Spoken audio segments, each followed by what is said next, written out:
Oras natin sa buong Pilipinas, meron tayong 30 minutes na makalipas sa alas 6 ng umaga. Kayo po'y patuloy pa rin na nanunood at nakikinig dito sa Radyo Vision.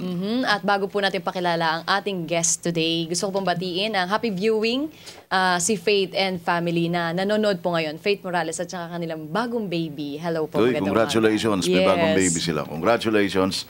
Masayang panunood at pakikinig sa inyo dyan. Alright.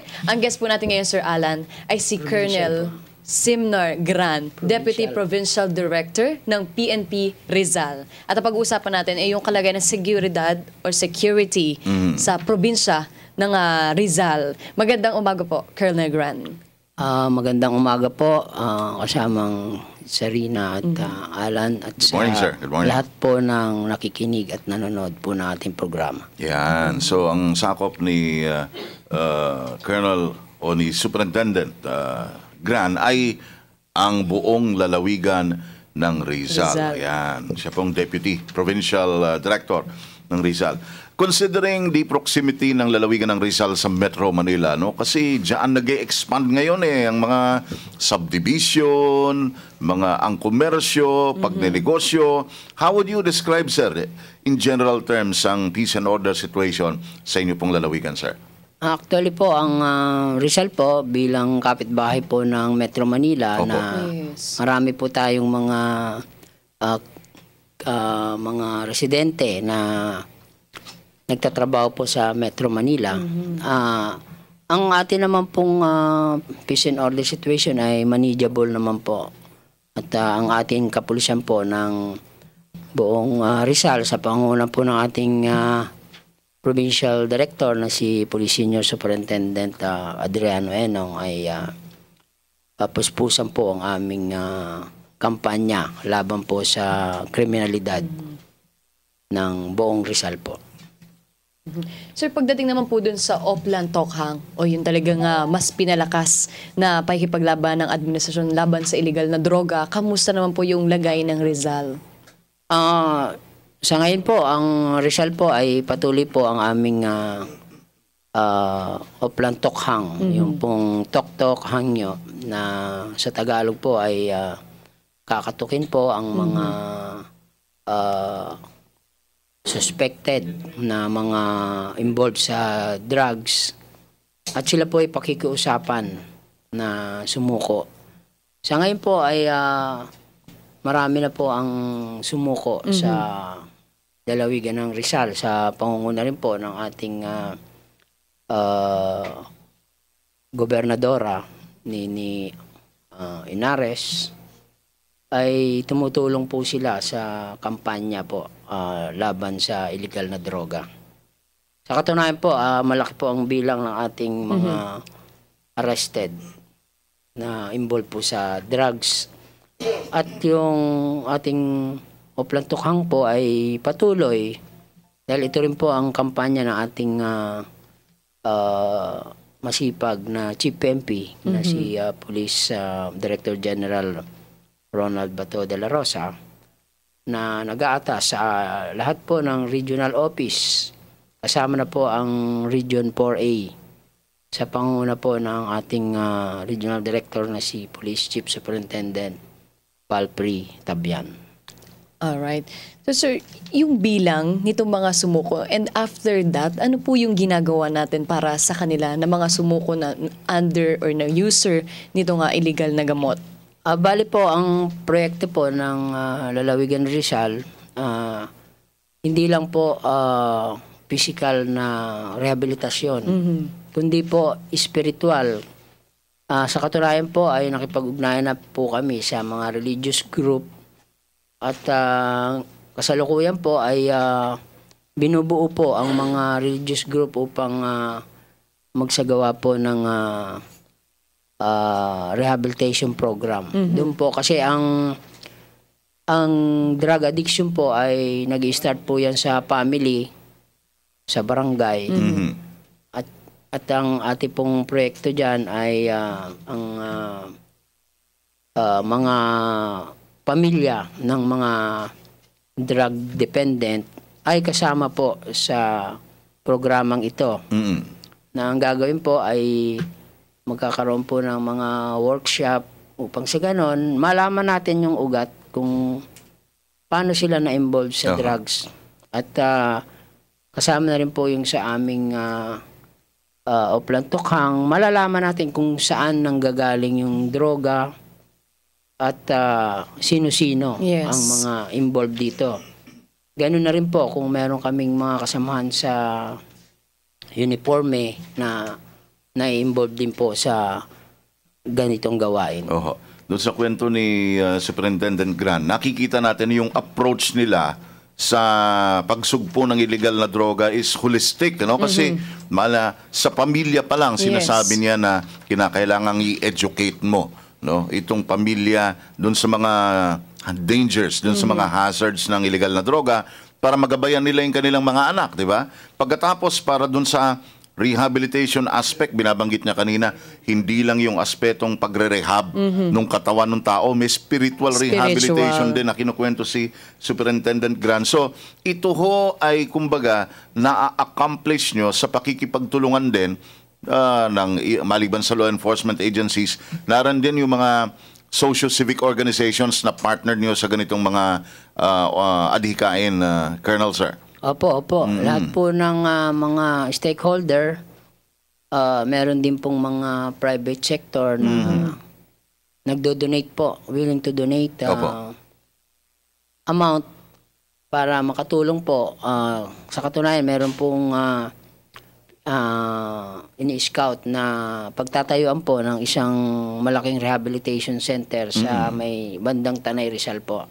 At meron po tayong mga magdo-donate po ng halaga at willing din po ang city government at provincial government na mag-shell out din po ng halaga upang sa ganon ay may isa katuparan po yung itong rehabilitation center. Sapagkat sa Rizal po, meron lang pong sa tingin kong 3 rehabilitation na private.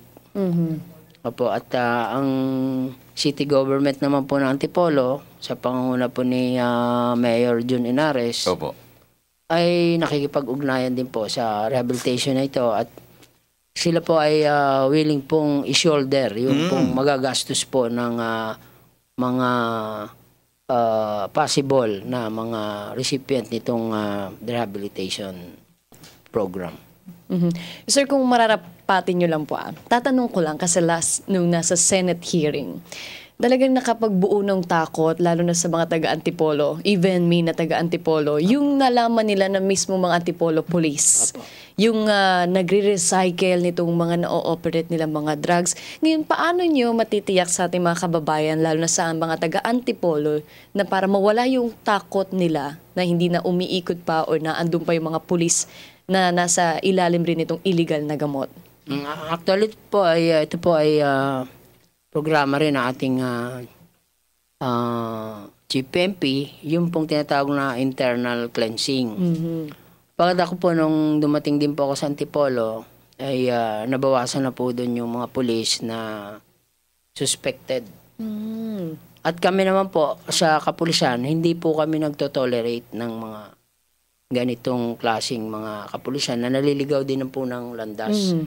Kapag ang problema po sa droga, isa pong rin yan, malaking hamon sa kapulisan. Hindi lang po sa kapulisan, sapagkat ang mga na-involve po sa drugs ay lahat ng sektor sa legal profession, sa law enforcement, so sa local government. Yes. So, ang problema po dyan ay sa tingin ko, dapat po ay ang ating mga namumuno sa bawat sektor na ito ay magkaroon po ng tinatawag po sa amin sa kapulisan yung counterintelligence. Dapat po ma-account natin kung sino ang mga ito. Nang sa ganon, makagawa po tayo ng paraan paano po sila mapipigilan, masusugpo, o mayaalis po doon sa sektor na yon upang sa ganon mawala po ang takot ng mga mamamayan. Opo. Kanina, Colonel, nabanggit nyo yung counterintelligence. Yes. Okay. Opo. So, dito sa ganitong pagsasagawa ng mga surveillance at iba pa, mahalaga ang papel na ginagampanan ng mga force multipliers hanggang sa barangay level, di ba? Mga barangay, yung kapitan, yung kanilang mga security forces sa mga barangay, kinakailangan alert. At saka sila yung nakakakilala, halimbawa, uy, teka muna, mukhang bagong mukha ito dito sa barangay namin. Uy, mukhang kakaiba itong structure na ito dito sa barangay namin.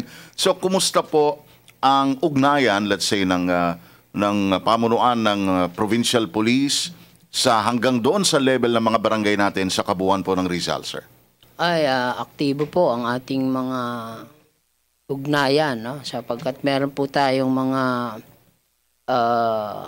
BPATs, no? Yung Barangay Peacekeeping Action Team sa bawat barangay na tumutulong po sa ganitong gawain, gaya na nga po ng identify ng mga tao, ng mga lugar na marami po ang o affected po ng illegal drugs. Ngayon, ang mga barangay captain po rin dito ay napakasigasig at sila po ang nangunguna sa Oplan Tokhang po, kasi hindi rin po magiging successful ang Oplan Tokhang kung wala pong ayuda ng ating mga lokal na halal na pamahalaan, gaya rin po ng mga barangay captain, mga konsehal. Kapagkat sila po ang nakakakilala sa mga taong ito. Oho. Ang mga polis po ay hindi po namin alam yan kung hindi po nila yan isisiwalat sa amin. Kanina nabanggit ko, Sir Alan, itong mga ninja cop, di ba, as tawag ni Pangulong Duterte. Pero hindi pa rin po mawawala, syempre, yung mga mabubuti nating pulis na talagang Of gumagawa course. ng kanilang trabaho. Isang example, yung pumanaw na isang police officer na gumagawa ng kanyang operation and napatay siya ng isang drug addict. Sir, kamusta na po ba yung kanyang pamilya ngayon?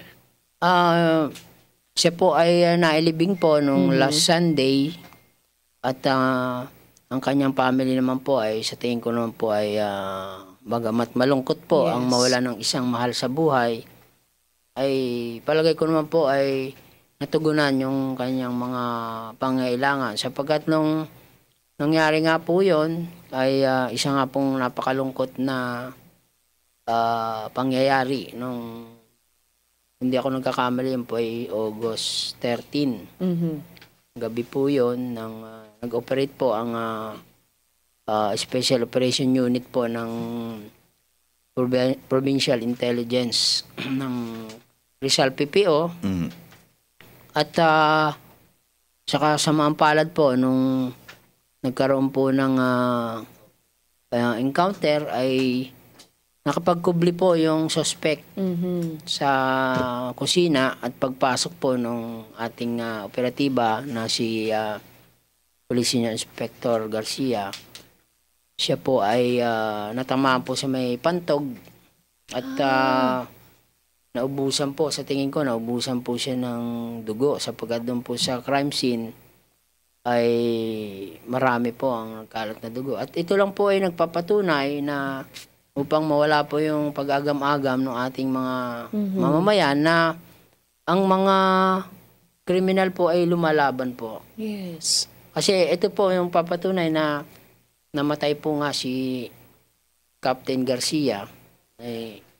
Ibig sabihin po, at saka ang ginamit po dito ay improvised na Baril. yung Yung pong sumpak ba yun? sumpak. Opo.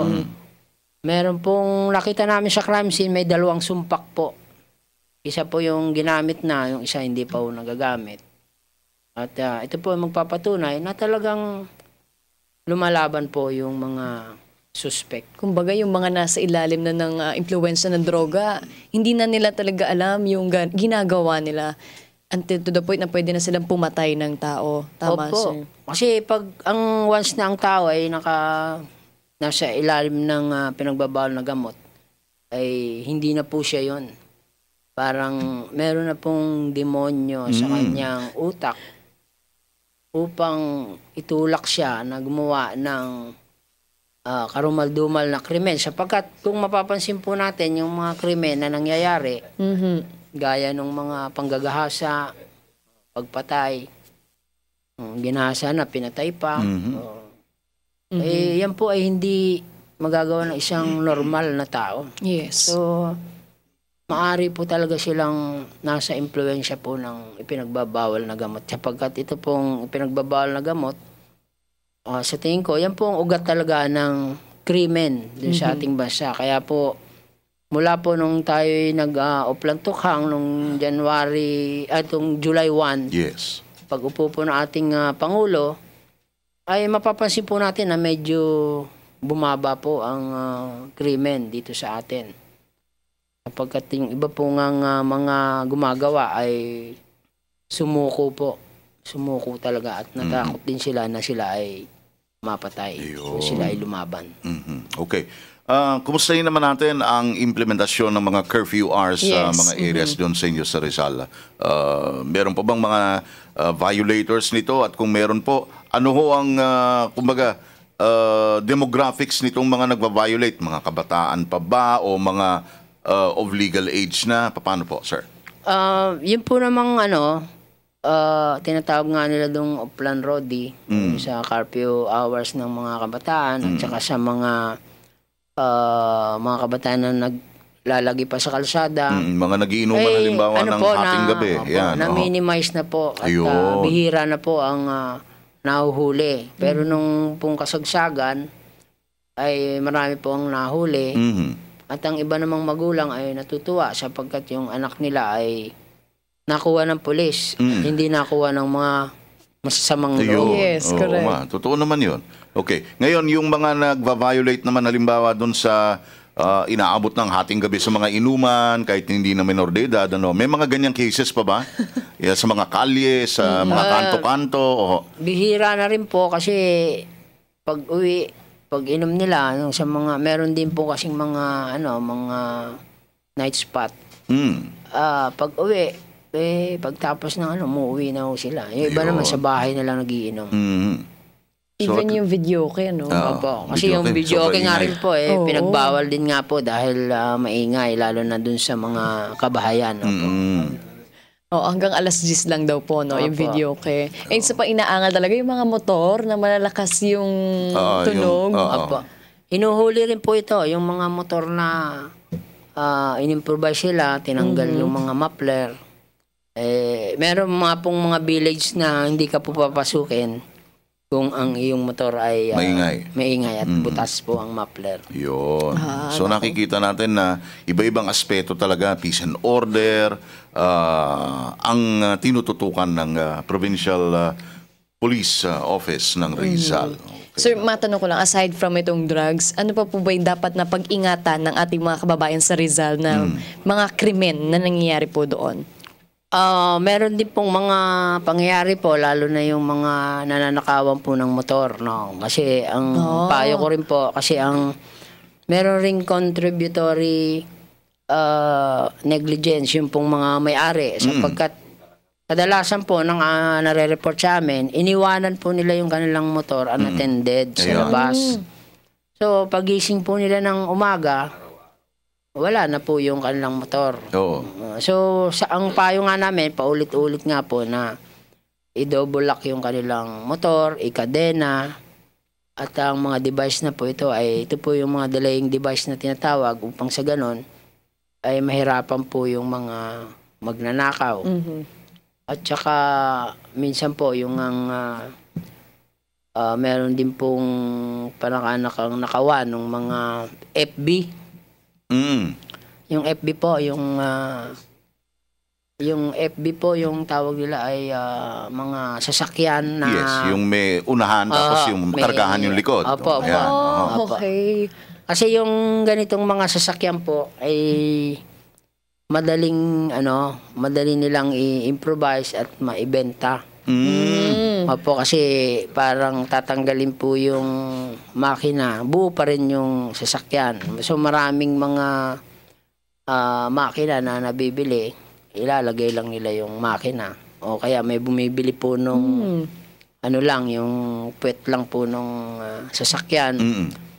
Ay madali po nilang i-dispose. So ang payo ko rin po sa mga may-ari, i-secure din po nila yung kanilang mga sasakyan na ito sapagkat ito po yung kadalasang target po ng mga carnapper po. Yun, nako. Okay, nako, Superintendent Gran, nais po naming magpasalamat sa inyong presensya ngayong umagang ito natin sa ating programa Radyo Vision. Sir, thank you. At yan po ang ating Deputy Provincial Director ng PNP Rizal, si Colonel Simner Gran. Thank you po. Maraming salamat din po. Okay. Alright. At Oras, 51 minutes, makalipas ang 6 a.m.